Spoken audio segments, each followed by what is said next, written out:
surely that's illegal. Chaos is more familiar than calm. It's against human rights. Our success blueprint actually comes from our childhood patterns. Wow.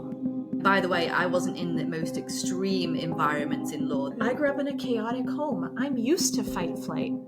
Then I create stress in my business unconsciously because it's familiar. The whole system is sort of supporting the path of burnout. There's a prime example of someone who never listened and still isn't listening to the screams. Is that person listening to this podcast right now? Yeah. Yeah. It's actually their trauma that drives their work ethic. Oh, interesting. I want to know more about this.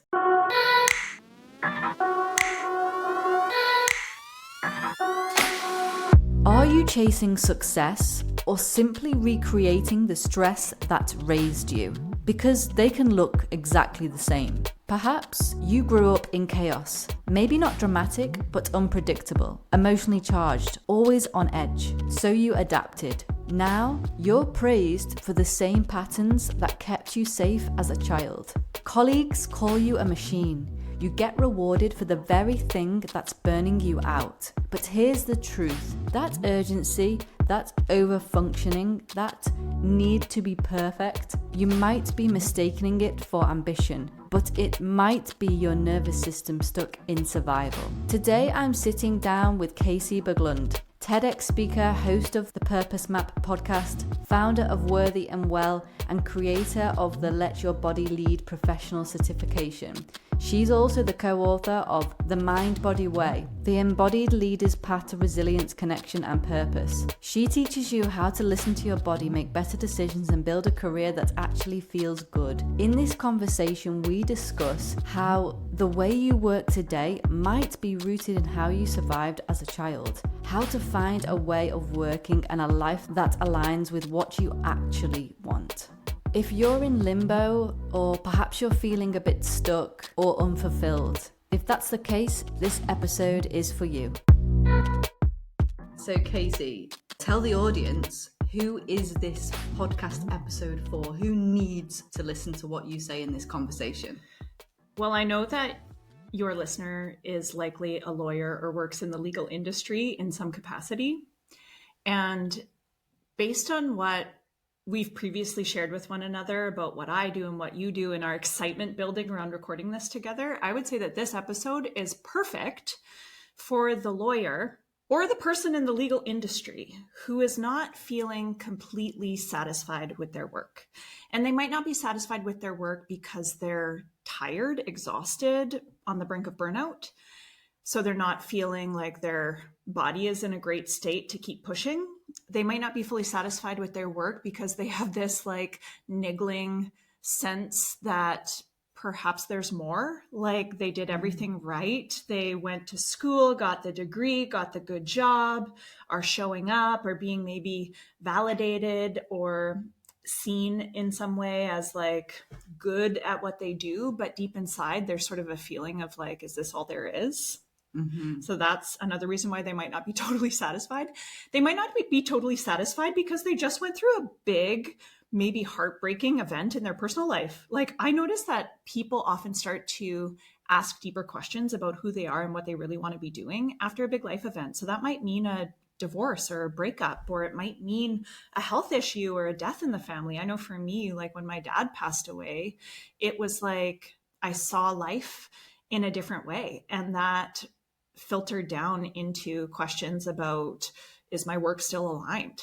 So to streamline that, this is for the person who is seeking more or questioning if this is all there is, and really wanting to feel more fulfilled and calm and purposeful in their work without as much stress and without sacrificing success. Because of course, like you, listener, still want to be successful. You still want to make good money. You still want to like enjoy your life. You still want to do work that allows you to use your gifts. So of course, success in that way has to be part of the picture.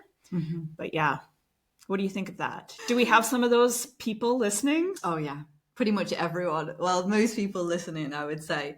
Basically, when I started the podcast, it was for the older me, like me in the past, only a few years prior, when I was sat in an office at a desk, thinking there's got to be more. I can't go to work when it's dark and leave work when it's dark, not see any sunlight, feeling terrible, surrounded by depressed people who hated, being there.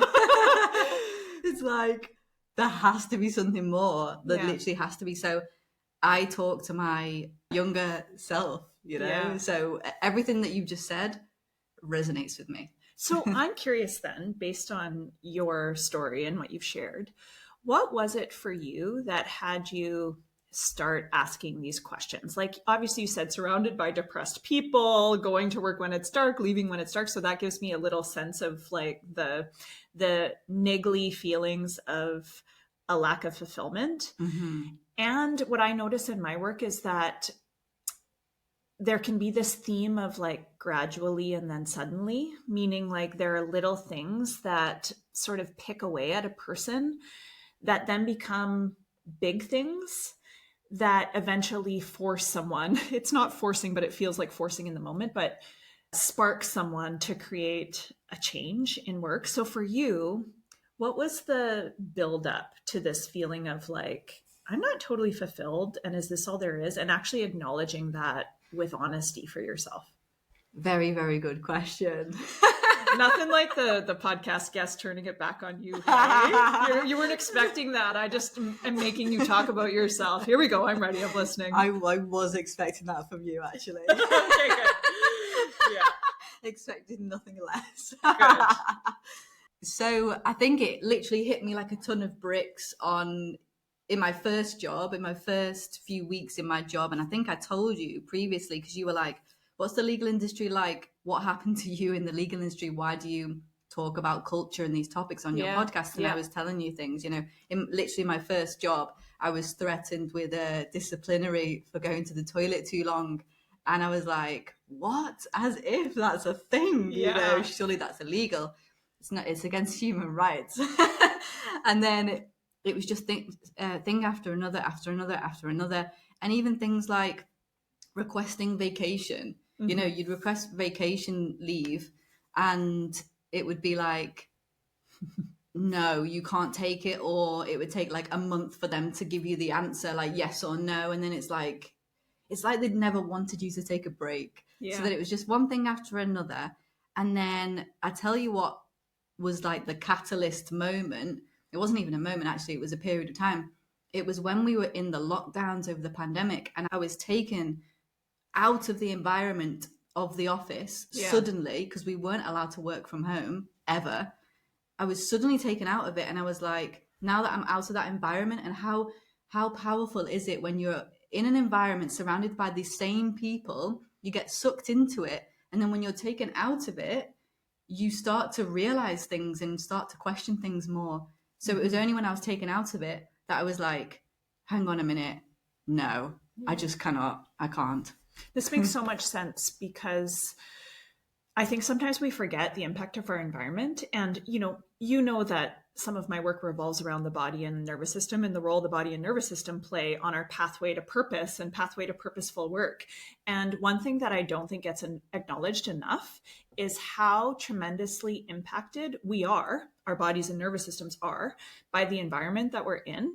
And it makes so much sense because that's what is sort of the backdrop of your whole life. It's the conditioned energy. And when I say environment, I do mean physical space, but also the people that you're surrounded with. There's that Jim Rohn quote that says you become the 5 people you spend the most time with. I think you become all of the people that you spend the most time with because we're constantly interacting with one another. And so it makes so much sense that you had this sort of pattern interrupt through being pulled out of the environment that maybe was associated with some of the, dare I say, toxicity. Is that a strong word or is that fully appropriate for this context? That's accurate. Yeah. So you got out of the toxic environment and you got to look at the toxic environment from a distance rather than being immersed in it, because it's so hard to see ourselves clearly when we're in the thing. In this case, and in many cases with the clients that I work with, the work is the toxic relationship is the relationship that they have with work. And it often does take some sort of pattern interrupt, in your case, moving out of that environment. And in other people's cases, like I said, the divorce or the diagnosis or the health issue, the thing that makes them reprioritize something else that helps them then look at their relationship with work from a new lens. So makes sense. Kind of gradually, then suddenly for you, then, would you say? Yeah, gradually, then suddenly, definitely. But I mean, I don't know what would have happened if I continued to be in that pattern. So I guess the question for you is, what do people do who don't have that pattern interrupt? How can they come to this realization or make the break or get out of something that is very, very, very difficult to do? What I want to say is the pattern interrupt will eventually come, and you will choose it or it will choose you. And this is, I think, how life works sometimes. Like, we're here on this planet, like learning about ourselves, learning lessons. And especially if you're someone who is growth oriented and wants to evolve and wants to become more conscious, which I would imagine, just the bit that I know you know, like energy attracts like energy. So you're a growth oriented, questioning the box, elevating your own consciousness type of person. And so I think when you're growth oriented, you are going to learn whether you like it or not. And part of how you're going to learn is life will eventually give you a set of circumstances that will be choice points for you. And that will show up in your body. I guess I'm curious, in that moment, do you remember noticing any physical sensations in your body when you were like, I got to get the hell out of here, or I want to try something new? Was there like fatigue or pain or anxiety or tension, or what did you notice? Or even heat? It's really hard to think back to then, you know, in terms of how I felt in my body. I know how I felt mentally, but it's really hard for me to think back. But I do remember having like a few times where I had either bad headaches or like a migraine, but not as bad. And it was like my eyes were, I guess I've come to learn that when you have an issue with your eyes or whatever, it's like, it's something that you're not seeing, or your perception or awareness or something like this. Well, I think on a very, very practical level, we are a mind, body, spirit system.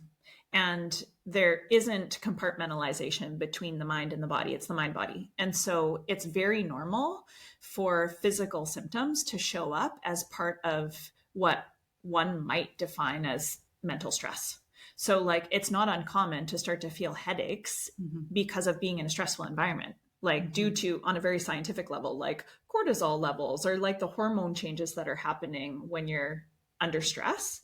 And then, yeah, there is sort of a spiritual side of like meaning behind physical sensations, which someone can explore, but I don't know if we want that to necessarily be the focus today. So I guess my point is that if you're on the wrong path and you're a growth-oriented person who values like elevating your consciousness, you will start to have little messages. Like sometimes people say the whispers that will eventually, if not listened to or attuned to, turn into screams. And what I see is that those whispers are like body whispers. They're sensations. They're maybe like a little bit of tension in the chest, that if we're so focused on a stress state, then it's completely natural to be disembodied and not connected to those sensations. I don't want to judge it as a problem. I was going to say the problem with that, but it's not even a problem. It's that if not attuned to, you'll miss the signals. And then the signals will get louder and louder and louder. And we can keep ignoring them, but the signals will get louder until something happens that awakens you to pay attention. So your question is, what about the people that aren't awakened to pay attention? What can they do? Well, they can start to attune to the whispers by bringing awareness into the body. And this is hard for highly successful people who are busy and driven and on the go all the time, because when we're busy, we don't have the space to really like actually tune in and feel what's going on in the body. So I guess what I would say is what you can do is you can have moments of pause. This doesn't mean you have to go on a ayahuasca retreat or spend 10 days in silence or live in an ashram in India. It might mean like a little check-in. It's weird. The example that's coming to mind is actually from my previous career as a dietitian. So I did my degree in nutrition, and I, maybe like your listener, was also in a moment where I was like, is this all there is? There's something more for me. I don't know if like talking about food and nutrition is my path. Like what else is there? And so I've been on this path too, just in a different industry. But as a dietitian, I used to invite my clients to just take 3 breaths before each meal. Simple, right?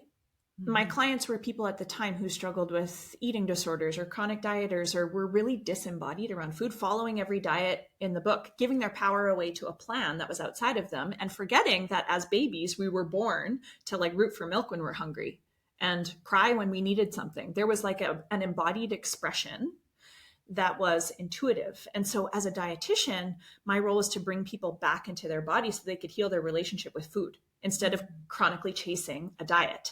Now, this might sound separate from like work or work in law, but the relationship with food is similar to a relationship with work. I could be chasing a diet, or I could be chasing validation in my work. The point is, we need a moment to pause, to be able to tune into the body, to sense what wisdom is there that can guide a more purposeful path. So I guess I'm sharing part of my story in how I'm answering this question, because I realized that even though I had a degree in nutrition, my clients didn't need me to give them a meal plan. They needed to reconnect with their body's wisdom. And we're talking like teaching them what hunger feels like again, and what fullness feels like again. And I guess I'm sharing this because these are ways to connect with your body. Like, do you even know if you're hungry or not? Or are you too busy working to tune in? Are you like not going to the bathroom when you have to pee because there's too much work to do, right? Those are disembodied symptoms that we've all done. We all do. But this is like a very basic foundational way to come back to the body, like relearning what hunger feels like, what fullness feels like, what preferences do you have when it comes to food. So this is something I taught my nutrition clients, and I would help them reconnect with their bodies through something like a simple guided, almost like a meditation type practice, but a little bit different, like connecting with their symptoms in a physical way. And they would relearn their body's language. And that would impact their relationship with food, but it would also impact their relationship with work, their relationship with their partner, their relationship with life itself. In other words, through connecting with the body, they became connected with what they truly wanted and needed. And then suddenly, my clients were getting out of toxic, abusive relationships and feeling like, ooh, this isn't good for me. And they're getting out of corporate jobs that weren't aligned for them and starting businesses. And that's what was really interesting to me. And so if we're not listening and attuning to the body, the messages will get louder. And if we're totally disembodied, we'll get smacked upside the head with a universal 2x4 and be forced to change. Can I just debate that point? Yes, of course. Ooh, this is where things get interesting. If I'm thinking about everything that you're saying and thinking realistically to how I was in my law career, and by the way, I wasn't in the most extreme environments in law. There are other people who have told me their stories who worked in much more extreme environments.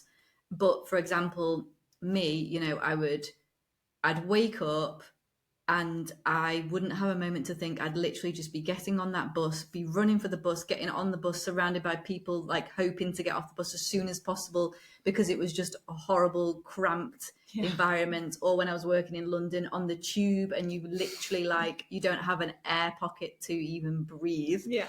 And then you get to the office and you're presented with loads of emails, phone calls, everything. And from the moment you enter the office to the moment you leave, it's just constant, and you're just literally rushed off your feet, and it's like something's thrown on your desk and you're just doing thing after thing after thing, and it's non-stop. You don't have a chance to think, to stop, to pause. And then you get home, you don't think about anything else. You don't even zone into your body. you're zoned out, you're like a zombie. Yeah. And then the same thing happens again and again and again. And then the weekend is just basically filled with trying to pack your weekend to forget about what happened in the week. And then also... What a beautiful life. Yeah. I know. And just literally being brain dead. Like literally brain dead. Yeah. But that's me. But I know people who have had it much worse, where they're working until, 3 o'clock in the morning, they're back to work at 7 a.m. So they've had like 3 or 4 hours sleep. And then the weekend is just either catching up on sleep or, I don't know, they can't do anything else. They don't have the capacity to do anything else. Yeah. How does that person Yeah. listen to the whispers? That person is not going after what is my purpose in life, self-actualization. They're just surviving. Yeah. Is that person listening to this podcast right now? Yeah. Yeah. Okay. Yeah. So that person gets to decide, and maybe for you, if you're that person right now, I recognize and want to validate that younger version of you and that person who's in that state right now, that when you're in that state, when you're in survival mode, it feels impossible to imagine that life could be any different, because it's like you're on the hamster wheel and you can't quite catch up or get to where you think you're going. And then you're like, where am I even going? It's like the wheels are falling off. Yeah. Right. And so I want to validate how in that state, in that nervous system state, that fight flight state, it is almost impossible to do the deeper embodiment work without a choice. And that's why I ask, like, the first part is like genuinely answering, is this what you want? Because, and I say this from a completely non-judgmental place, if it is, keep on going, keep on rolling, and probably that person, I think that's a really important question. Probably that person hasn't even slowed down enough to ask, is this what I want? And that's completely natural because, we're born embodied and in tune with our bodies as babies. And then from the minute we come out of our mother's womb, we're inundated with conditioning. We're inundated with messages about what we need to survive, what success means, where we're going to get love and belonging. And unless we question that, we're already set on a conditioned path. And our culture is like, my dad was like, be a doctor, a lawyer, right? Isn't that the message, whether I wanted to or not? And I think for probably your listener, there's maybe more of a choice in that, or it started a different way. But it's completely natural to be living on autopilot based on patterns that started from the time that you're really young. And so I think it really starts with, is this what I want? Do I want to keep going this way? Because without a questioning, I guess, like I said, the pattern's either going to be interrupted externally or internally by asking this question. And given that your listeners listening to this podcast, here's an opportunity for you to ask a question so that you're holding the reins of power and sort of like what you're choosing. Because then if the answer is no, it's about finding a little bit of safety in bringing the nervous system into a different state. And what I mean by that is, if, especially what you're saying, if there's a constant sort of fight flight state of being, what needs to happen to change that state is a physical release of that energy. Because you said you had mental stress before, but you didn't really connect that to the body. The go state of being is a nervous system state that creates like overthinking and overwhelm and moving fast, right? Yeah. So, but it's embodied state that brings you out of that. This is why exercise, and sometimes high intensity exercise, is actually really good for releasing some of that energy as a starting point. Eventually, we want to bring the energy down a little bit so that life can be a bit more calm. And because it's in the calm space where there can be clarity about some of the deeper work. But like I said, I think it starts with asking, is this what I want? Do I want to keep going this way? Mm-hmm. So let's say someone's listening to this and they decide that this is not what they want. They don't want this high intensity stress. They want to find their purpose, whether that's staying in law and doing something a little bit different or working a little bit differently, or whether that's leaving completely. What do they do next? How do they align themselves? Okay, they're already doing it. You're already doing it if you're listening to this podcast. So the thing that I didn't say, and I know I'm kind of naturally like weaving in the nervous system a little bit to this because it literally governs everything. Your reality is co-created by your nervous system. If you're comfortable in a fight flight state, you're going to see that on the outside. You're going to stay busy, you're going to continue working, et cetera, et cetera. One of the other ways that we regulate the nervous system, it's called co-regulation, which means we regulate with other beings. We regulate with people, with trees, and this is scientific. This isn't woo. There's a different state that we come into in nature, for example. Even listening to someone's voice on a podcast, even noticing when someone slows down their voice and reduces their tone a little bit and the pace softens. What I'm just doing right now through my voice is I'm regulating your nervous system and your listener's nervous system and my own. So it's really crazy. When we're in that state where it feels like the wheels are going to fall off, we need help by other people. And like high achieving, busy professionals sometimes are like, no, I'm going to do it on my own. But it's hard. So you as a listener are already beginning this process by listening to this podcast where, you, Holly, embody someone who's stepped outside of the conventional box as it relates to law. And so you are an example of someone who's done something different. And so to your listeners' nervous system, they're attuning to that. And it's helping them believe that maybe it's possible for them too. Mm-hmm. So that's important. And just to reiterate, like you're already doing it. Welcome. Good job being here. Come back next week. Keep listening. Yeah. So when we have examples of people doing things differently, it opens us to the possibility of doing things different. And that is important. So the co-regulation, and then the more that we can self-regulate through, I mentioned like exercise is one way that we self-regulate. Having obviously going to practitioners like therapists or breath work, especially when they use body-based tools, that helps to bring the nervous system into a more calm state. So that's important. And I'm like feeling your listener be like, yeah, but what about my work? But that's not what she asked. I'm feeling them like asking those questions. And it's like, until we regulate the nervous system a little bit, the answers you get are going to be biased towards more fight, flight, busy, busy, busy. It's kind of like if you're dating a certain type of person and you're like, oh, they weren't the right one, I'm going to break up with them. And you don't do any work on yourself through that breakup. You don't look at yourself, you don't ask deeper questions, and then you just start dating again. You're probably going to date the same person over and over and over and over again until you do a little bit of deeper work. And so it's the same with our jobs. It's like, we want something different. What specifically do you want to be different? So it's like someone can come into a space of co-regulation and seeing examples of folks that are doing it different. And then they might give themselves permission to think, if I could wave a magic wand for myself and envision like what I would want to change without needing to know the how, what would that even be? Mm-hmm. Sometimes people don't let themselves even envision what they want differently because they're so focused on like, oh, I don't know how to get there, so I can't have it. But we need to have a bit of a vision before we start to make a change. So getting a sense of, where am I now? Do I want this to change? What specifically do I want to change? Mm-hmm. Am I not interested in the content of law?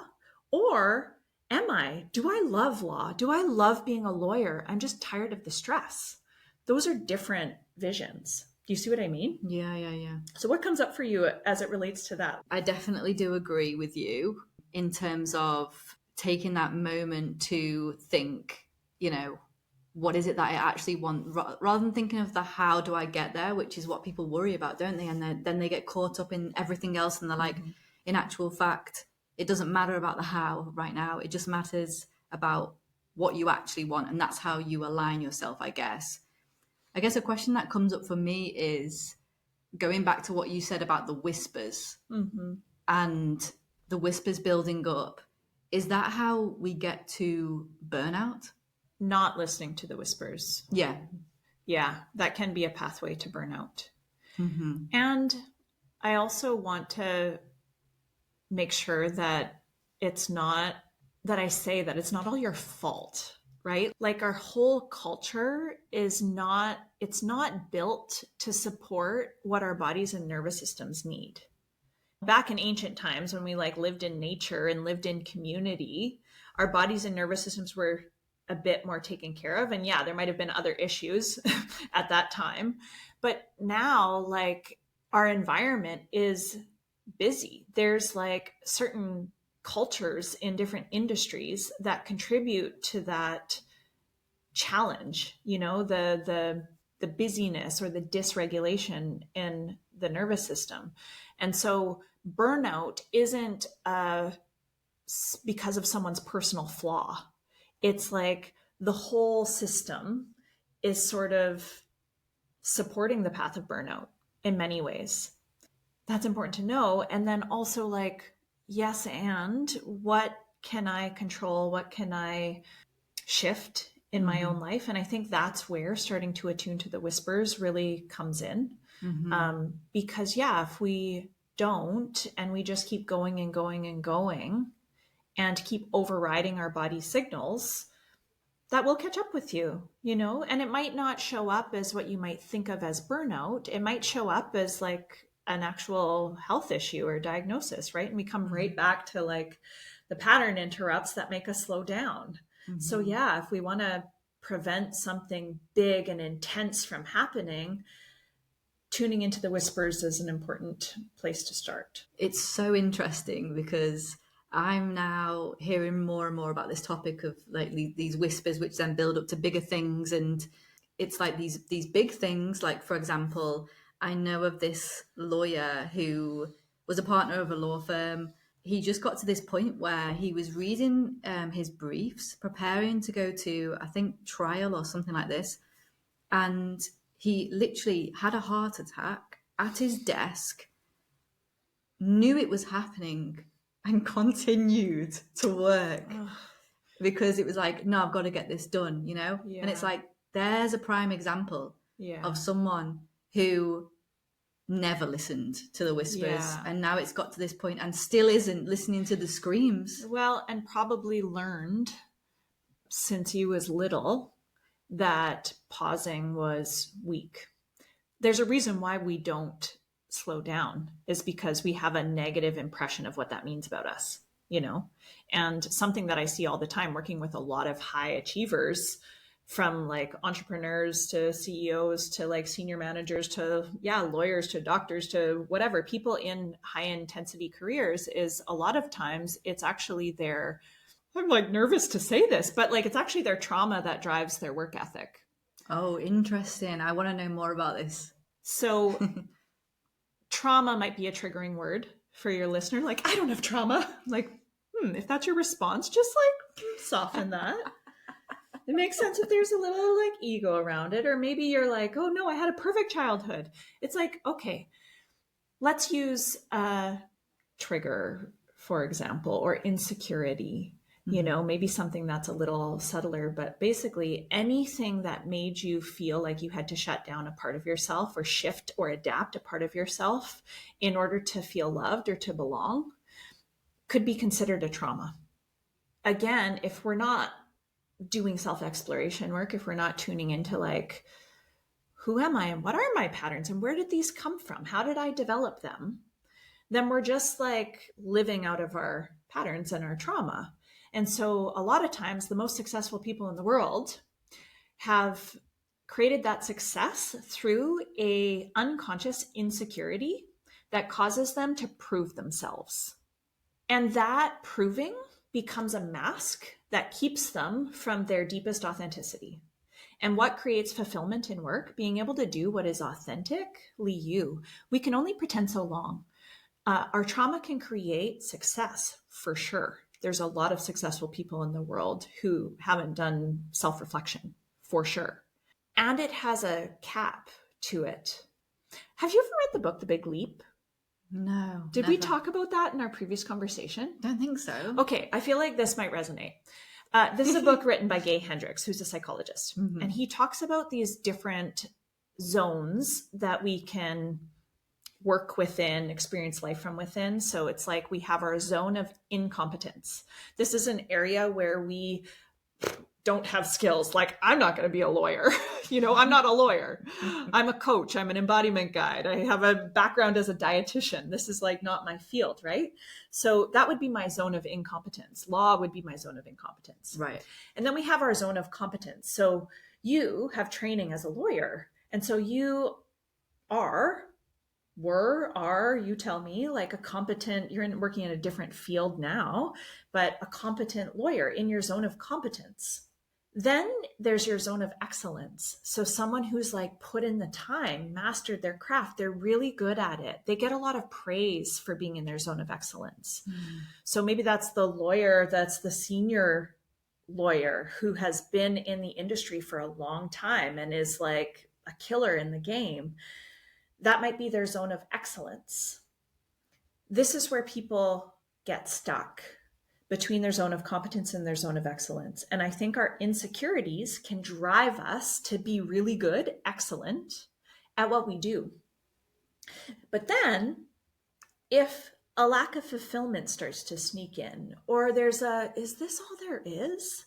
Like, I'm the top of my game. I've done everything right. I got the training. We could add to this. I married the perfect person. I got the white picket fence and the 2 kids or whatever. Like, why am I still not satisfied? Often that is a call to your zone of genius, which is the highest level that Gay Hendricks talks about. And when I think about my work, what I most care about is helping leaders move from their zone of competence or their zone of excellence into their zone of genius. And in your zone of genius is where you feel the most fulfilled, the most successful. But in order to do that leap, it requires you to look at your insecurities, to look at your patterns, to reprogram your nervous system so that you're not running on autopilot. And so, you know what? That work kind of sucks. There are moments where it sucks because, like, who wants to look at like where you're insecure?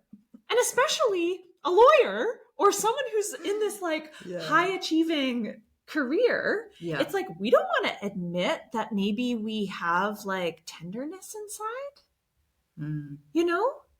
but it's through the process of like deep inner work that you actually get it. There's more on the other side of it. And it's purpose, it's freedom, it's designing your life, it's doing something different like what you've done in your career. So pulling this all the way back around to where we started, oftentimes we move into success. Our success blueprint actually comes from our childhood patterns. Wow, that's crazy. We learned that success meant something as a kid. And as we grow older, if we haven't looked at that with an adult lens and probably some deep inner work, we're just going to replicate the same patterns from childhood and project it onto our work and into our relationships and into our adulthood. Adults are like children walking around in adult bodies that haven't done inner work. And there's a projection of like, I want to feel powerful, so I'm going to do this thing, right? I see often that comes from trauma. Success comes from trauma, or if not significant trauma, at least a blueprint of what you were taught success was as a child. Can you give an example of that? Okay, yes, I'll speak from the I. I grew up in a home where, and I like love my parents and I'm grateful for my parents, and I'm so grateful for so many elements of what I grew up in. My parents were also doing their best trying to human, and sometimes there was chaos, like fighting and things happening at night in the next room. And I'm this little kid and I'm sensitive and I feel it all and I cry. And then my mom, who was just doing her best trying to manage her own emotions, would be like, oh, don't cry, don't cry, don't cry, So I learned really young that it's not really safe to have space to feel. space for my emotions, because my emotions are burdensome to my parents. Now, I don't want to go too far down the rabbit hole of like therapy, but this is just like the example that comes to mind. And so then for me, as I get older, anytime I'm feeling something that could create an emotion, I would like shut it down and keep going, push through. That served me well in my career. You know, maybe I get in a little tiff with a colleague or with a boss, and instead of like feeling my emotions and having a conscious, authentic conversation about it, it's like, okay, just shut it down, keep pushing through. So as you can see, I'm basically bypassing my body in order to keep going. And that's not necessarily bad. That's what the body needed to do at a young age in order to survive, in order to feel loved, in order to belong in the family system. But like, it's projected out into a workplace and into relationships, you know? So that might be an example of, I still sometimes feel like insecure when I have an emotion. I've had to do a lot of work to allow myself the space to process my emotions in a healthy way. And why is that important rather than pushing through and compartmentalizing? Because that's what builds authenticity. That's what builds authentic connection. Feeling emotions is vulnerability. And, you know, Brené Brown's work, if you've heard of her, vulnerability is the birthplace of connection. So I think about a client of mine who's like gone through his third divorce and is like, why? It must be her. And it's like, well, what's the common denominator here? And that person needs to learn how to feel feelings and how to express vulnerability to attract the partner that they really want. But it requires to rewire the pattern from the past that was initiated in childhood. It can be something else. I grew up in a really small town and was smart and got good grades and like was into acting and like my soul wanted to express and expand. And then I got bullied for it, for like being a know-it-all or whatever. So what did I learn? I'm too much. Let me shut myself down. How does that show up in my business now? I'm scared to be seen. I'm scared of like other women, especially judging me as like being too good or knowing it all, you know? And so unconsciously or subconsciously, I don't express to my fullest. Do you see how that works? Very, very interesting that. Or I grew up in a chaotic home. I'm used to fight, flight. Then I create stress in my business unconsciously because it's familiar. Chaos is more familiar than calm. You had a podcast episode that was about, are you addicted to stress? This is how this happens. If the stress state is what's familiar, then you survived it and it's safe. And to the body and nervous system, it's kind of like, okay, we survived this. Let's keep doing this. Like, what would happen if you felt calm and relaxed and worked half as much and made twice as much money? On the surface, it's like, well, that would be great. But that's an unknown territory that like the body's not familiar with. And so sometimes we reject the things that we want. Why do people say like, I know what to do, but I'm just not doing it? It's because there's something else at play. It's our body and nervous system and our subconscious mind that is driving our reality. That makes perfect sense. And I feel like you are right, because I did record an podcast episode, where we spoke about coming from an unsupported family or a estranged family background can then manifest in the workplace, and it can create leaders who want to control people because they couldn't control themselves, or they weren't in control of themselves in childhood and things like this. And it's very, very interesting. And it's interesting how you relate that to success as well, and how your blueprint to success comes from, or probably comes from in most cases, a trauma. It's very interesting. Or what you got used to growing up. It might not be patterns. A trauma, right? Like maybe you grew up in a really safe, perfect in like I feel like people who have like storybook families, they have their own stuff. Like maybe this pressure to always be perfect, right? And that's its own thing. But let's say your parents did everything right and you grew up in like the safest environment where expression was encouraged and your unique individuality was like celebrated, and your parents really saw your gifts from a young age. Like that definitely sets someone up to then work in the world from a place of like being aligned with their gifts and being super fulfilled, etc. It's just kind of rare because like our parents didn't really have the skills and tools to navigate their inner world. So they're just like trying their best too. Right? Yeah, right. And Yeah. as you say that, what's kind of coming up for me is I know a lot of people, like people from my generation and probably generations before that, people who work in law, a lot of them never wanted to do a law degree, but their parents were like, do a law degree and that can be your like backup. Yes. Then if you're not happy with that, then you can go and do the thing that you love. Well, you know what? We got lawyers here. Like, if you have something that you love and you want to do, let law be your backup. So many people are choosing from a place of that pressure and then pushing their maybe childhood dreams out the window, you know? Yeah, absolutely. So just going back to what you said about childhood and how that manifests now in your career and success and all these ideas of what success looks like. How does someone rewire that mindset? Yeah. Well, this is exactly what I teach in my free training that is about basically how to create a calm, purposeful career business that fuels a life you love. How do they rewire? There are 3 stages that I take people through. The first one is, so to explain this, it's like there's contraction and expansion and integration. When we're tuned into the body, we often feel, oh my gosh, this expansion, like I'm excited, excitement, passion. It shows up in the body as like an openness. Contraction shows up as like when fear comes in or when there's anxiety, etc. And so often people don't make a change until they feel the contraction.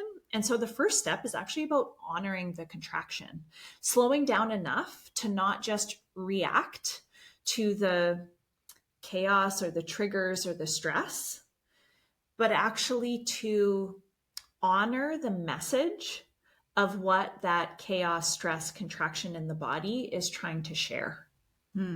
And what that means is using specific nervous system regulation tools to break the pattern of reacting to stress by going into fight, flight, freeze, or fawn mode. That's the body's like natural reaction to stress. And you have a unique reaction depending on how you were brought up and what your body's coding is. So that's on autopilot. That's an automatic reaction. So we need to bring self-awareness to the stress, the contraction, the chaos we feel. And there's a set of nervous system tools that I help to guide people through so that they can regulate their nervous system and feel the wave of sensation that comes with that physical feeling to receive wisdom from it. Because the more that we fight or try to push away discomfort, the louder it gets. It's like you throw a tantruming child in the closet and they're not going to feel safe there. They're going to get louder. So step 1 is honoring the contraction, turn chaos to calm. That's the nervous system regulation piece. Step 2 is embracing your expansion. And this is where we start to work into different tools that help people remember who they are at their core, what they even enjoy, like what brings them joy. I use tools like human design, which I've shared with you recently.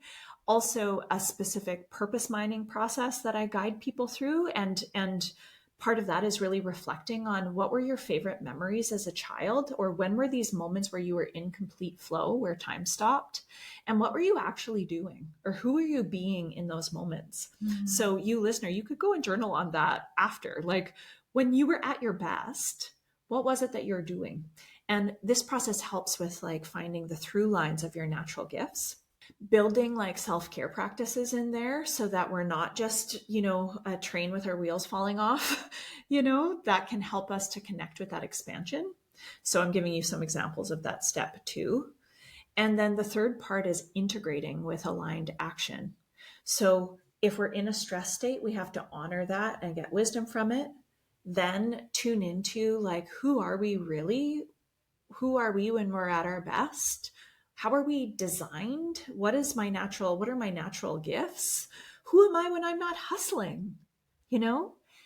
And then integrating all of that learning with action. That's where the rubber meets the road. When you know where you are and where you want to go and what your gifts are, the natural next step is like, how do I move toward that thing that I want? How do I co-create my reality? And that might mean making a shift in your current career. You don't have to like leave your job or quit your job or, burn your life down. It might mean shifting how you show up to work. That might make you enjoy it more. It might mean getting a new job in law. It's just different setup, different colleagues, different environment, and that's more aligned. Or it might mean in the process of uncovering your gifts that like, oh, you actually like really were skilled at guiding people. And what's the thing underneath what you're doing when you're in your flow with law? Maybe there's like a secret gift there that could be turned into an offering for a business.